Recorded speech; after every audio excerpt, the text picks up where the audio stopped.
તો hello guys, તમારું સ્વાગત છે મારા વ્લોગમાં. અને આજે આપણે આવી ગયા છે કલ્પેશભાઈના ઘરે. તમે જોઈ શકો છો કે આ કલ્પેશભાઈ ટ્રેક્ટરની છત્રી ખોલે આ છે. કલ્પેશભાઈ, તમે ટ્રેક્ટરની છત્રી કેમ ખોલો છો? એમાં એવું છે કે બટાકાની સિઝન આવે છે અને ફેરમ ટ્રેક્ટર ચાલુ કરવાનું છે અને ટ્રેક્ટર આગળથી ઊંચું થાય તો પાછળ છત્રી કોલે અડી રહે છે, એટલે ખોલીને થોડીક આગળ કરવાની છે. કલ્પેશભાઈ એમ કહે છે કે આપણે બટાકાની સિઝન આવે છે ફેરા બદલે, એટલે ટ્રેક્ટર ભરેલું હોય અને પસાય કરે તો ઊંચું થાય આગળથી, તો છત્રી પાછળથી અડી ના રહે. છત્રી પાછળ અડી ના રહે એટલા માટે આ છત્રી ખોલીને થોડીક આગળ લેવાની છે. એટલા માટે કલ્પેશભાઈ છત્રી ખોલી રહ્યા છે. તો જય માતાજી મિત્રો, બન્યા રહો અમારા બ્લોગમાં. તો મિત્રો તમે જોઈ શકો છો કે આપણે કલ્પેશભાઈને છત્રી હાલ આ બે બોલ્ટમાં લગાવેલી છે અને આ બે બોલ્ટ ખોલીને આ બોલ્ટમાં મારવાની છે પાછળ, એટલે થોડીક 2 ઇંચ આગળ છત્રી આવશે, 2-3 ઇંચ, એટલે ટ્રેક્ટર ઊંચું થાય ને તો પાછળ અડે ના પટ્ટી. એટલા માટે કલ્પેશભાઈ આ છત્રી ખોલી રહ્યા છે. છત્રી આપણે હવે એટલે કલ્પેશભાઈ છત્રી ખોલી દીધી છે અને હવે આપણે આ છત્રી આગળ કરવાની છે. મિત્રો બન્યા રહો અમારા બ્લોગમાં. મળીએ થોડી છત્રી આગળ કરીને. જય માતાજી મિત્રો.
લાઈટ આપણે હવે આ છત્રી બધી આગળ કરી દીધી છે.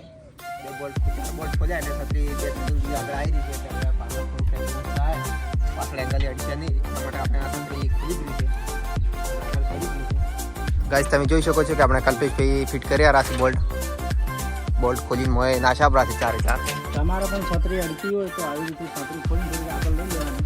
તમારે પણ ટ્રેક્ટર ઊંચું થતું હોય અને પાછળ ટ્રેક્ટર અડવાનો પ્રોબ્લેમ આવતો હોય તો આ બોલ્ટ 4 ખોલશું એટલે છત્રી થોડીક આગળ આવશે.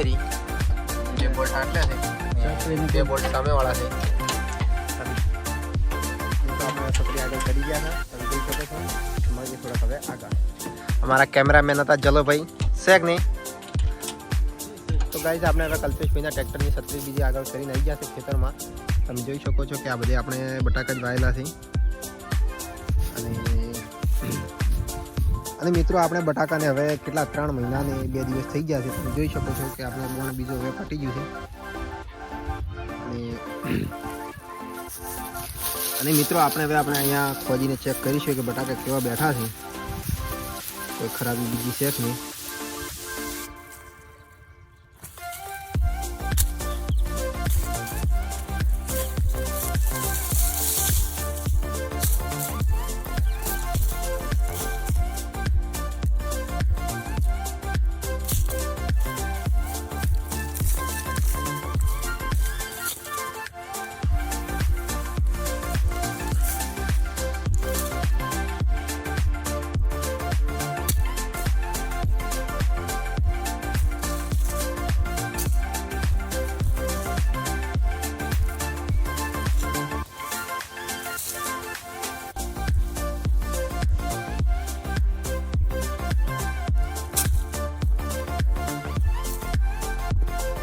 તો મિત્રો આપણે આ જગ્યાએ ખોજ્યું છે. તમે જોઈ શકો છો કે આપણા બટાકા નાખ્યા છે આટલા બધા, 2, 4, 6, 7, 8, 9, 10 બટાકા જેવું છે. આટલું ખોજ્યું આમાંથી 9-10 બટાકા નાખ્યા છે. આપણે બિયારણ વાયેલું હતું એટલે એસ્કેપ કરતું નથી. તમે જોઈ શકો છો કે